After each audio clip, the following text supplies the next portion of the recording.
If you're over 50 and you feel worse the day after a run than you did during the run, the problem may not be the run itself. It may be what you're doing or not doing after the run. Because after 50, the run itself is only part of the workout. What you do after the run matters too. That's when your body either starts recovering or starts getting stiff. And if you're an older runner, you know exactly what I mean. You finish the run, you feel pretty good, then later that day or the next morning, your calves are tight, your hips feel locked up, your lower back feels stiff, and suddenly that easy run, it doesn't feel so easy anymore. I'm 70 now, so I've learned this lesson the hard way. Recovery is not optional anymore. But this is not just for runners in their 70s. If you're over 50 and you want to keep running for years, your post-run routine matters. And there's a reason for that. Research suggests that as we age, our muscles may not bounce back from certain types of exercise stress as quickly as they once did. That does not mean we stop training. It means we train smarter, we recover smarter, and we respect what the body is telling us. So in this video, I'll walk you through what I do after a run to recover better, stay looser, and be ready for the next workout. And the key is this: I'm not trying to recover perfectly, I'm trying to recover consistently. Hi, I'm Ralph, and welcome to the Ageless Runner. Thank you for being here today. Okay, step number one is I don't stop too abruptly. The first thing I try not to do after a run is stop completely. That sounds simple, but it matters. When I finish a run, especially a longer run, I don't want to go straight from running to sitting in a chair. That's when everything starts tightening up. So I keep moving for a few minutes. Usually that means walking. Nothing fancy, no workout, no extra training, just walking. I let my breathing come down. I let my heart rate settle. I let my legs transition from running back to normal movement. Now I want to be honest here. The research on cool downs is mixed. A cool down is not magic. It does not erase a hard workout. And it does not guarantee you won't be sore. But for me, a few minutes of easy walking helps my body transition down. And that is enough reason for me to keep doing it.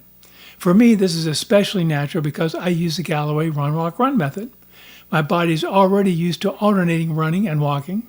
So finishing with a few minutes of easy walking feels right. And honestly, the older I get, the more I respect the cool down. Not because I'm fragile, but because I want to keep showing up. The biggest mistake I can make after a run is to slam on the brakes and sit down too soon and let everything tighten up.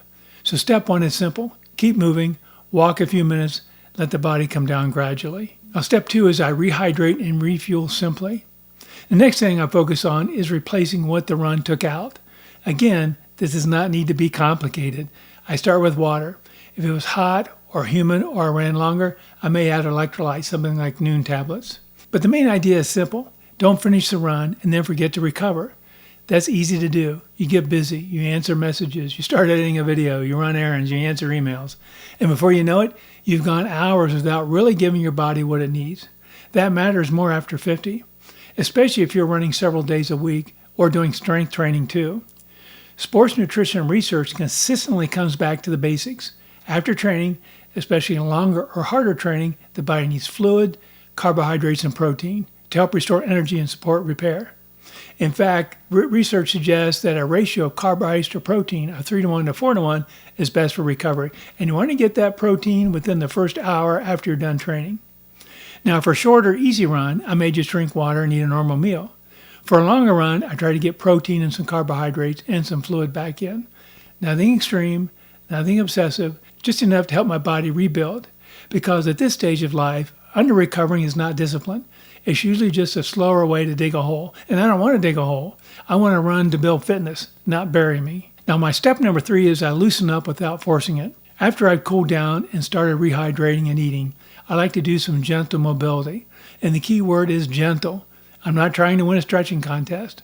I'm not trying to force my hamstrings into some position they don't want to be in. And I'm not attacking every tight spot like it's the enemy. After a run, my goal is to tell the body, well done, we're safe, you can relax now. So I'll do a few easy movements. The big thing for me is gentle calf stretching because that's one of my more problem areas. But maybe some hip circles, maybe some easy hip flexor mobility, nothing aggressive, nothing painful, and definitely nothing that makes me feel worse afterward. That's important because some runners treat post-run stretching like punishment. They finish the run, then they start yanking on tight muscles. But tightness after a run is not always a problem to attack. Sometimes it's just the body saying, I worked today. So try to move gently. Breathe, loosen up, and then move on. The goal is not maximum flexibility. The goal is better recovery. Now, this portion of the video is sponsored by Bob and Brad. They sent me their cordless thermal red heating pad to try, and I've been using it as part of my post-run recovery routine, especially when my lower back feels stiff, which often happens to me. I tend to get a stiff back on long runs because of wearing a running vest with a water bladder on it. So I find it helpful when my lower back feels stiff or when I just want some warmth and relaxation after training. And what I like about it, it is wearable. It wraps around the lower back area and will fit waist up to 52 inches. And while the lower back is its main use area, you could also wrap around a sore thigh or around a sore shoulder, for example.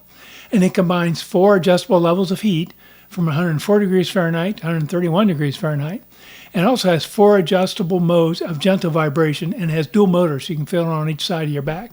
And the third component it has is red light. It has 660 nanometers of red light and 850 nanometer near infrared light to help with that penetration into your skin. Now, I want to be clear. For me, this is not a replacement for smart training. It's not a replacement for strength work. It is not a replacement for mobility. And it's definitely not a medical treatment for an injury. But as a comfort tool, especially after a hard run or hard activity, or later in the day when stiffness starts to show up, it fits nicely into my routine. Now, some research suggests that heat can increase tissue temperature and blood flow, which is one reason heat is often used for comfort and stiffness. And there's some research suggesting vibration may help with perceived soreness after exercise. But I still look at this as a support tool, not the foundation. The foundation is still smart training, enough recovery, strength work, mobility, sleep, hydration, and listening to your body. But if a tool makes recovery time more comfortable and makes you more likely to actually slow down for a few minutes, that can be very useful. So I'll leave a link to the Bob and Brad Thermal Red heating belt down in the description along with the coupon code so you can take a closer look at it. Now, my step 4 is I pay attention to the signal. And this next part of my routine is not something you can see, but it may be the most important part. I check the signal my body is sending me because after 50, you cannot afford to ignore feedback. That doesn't mean panic over every little ache. That's not helpful either, but it does mean paying attention. There's a difference between normal fatigue and a warning sign. Normal fatigue might feel like general tiredness, some mild stiffness, muscles that feel used, a little heaviness in the legs, and often that improves as you move around. But warning signs are different. Sharp pain, pain that changes your stride, pain that gets worse as you keep moving, pain that feels one-sided and unusual, nerve symptoms, swelling, or something that just feels wrong. That's not the time to prove how tough you are. That's the time to be smart. Because soreness is information, stiffness is information, pain is information. The mistake is pretending your body didn't just send you a message. And I've made that mistake before. Most runners have. You feel something, you ignore it, you tell yourself it'll go away, then you run again too soon. And suddenly a small issue becomes a bigger one. So after a run, I ask myself, how do I feel now? How do I feel later today? How do I feel tomorrow morning? That tells me a lot. Now, step number 5 for me is to protect the next 24 hours. And this is where a lot of runners get into trouble. They do a good run, maybe even a great run. Then they stack another hard workout too soon, or they skip sleep, or they don't eat enough, or they assume one good day means they're ready for more. But the next workout is only helpful if I've actually absorbed the last one. That's why I think about the next 24 hours. If today's run was easy, maybe tomorrow can be normal. But if today's run was longer, harder, hotter, or just more draining than expected, then tomorrow may need to change. Maybe it's a walk. Maybe it's light mobility. Maybe it's easy strength, or maybe it's just more rest. And that's not weakness.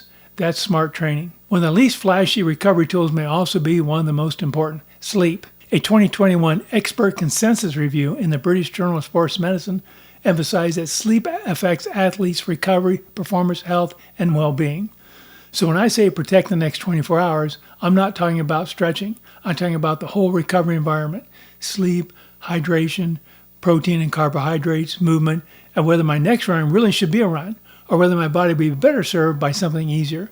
Because for older runners, the issue is often not one hard run. It's stacking stress without enough recovery between the stress. That's when fatigue builds. That's when form breaks down. That's when small aches start talking louder. And that's when consistency starts falling apart. So I try to protect the next 24 hours. That one decision can save a training cycle. So here's my post-run recovery routine for runners over 50. First, I don't stop too abruptly. I walk for a few minutes and let the body come down gradually. Second, I rehydrate and refuel simply. Water, electrolytes when needed, protein and carbohydrates to help me rebuild.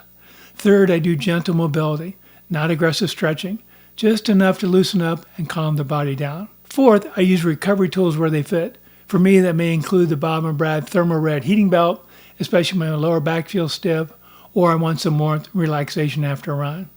Fifth, I listen to the signal. Normal fatigue is one thing. Pain that changes your movement is something else. And sixth, I protect the next 24 hours. Because recovery does not end when the shoes come off. It continues through the rest of the day and often into the next one. Here's the bottom line. After 50, recovery is not separate from training. Recovery is part of training. It doesn't mean we stop working hard. It doesn't mean we become afraid of effort.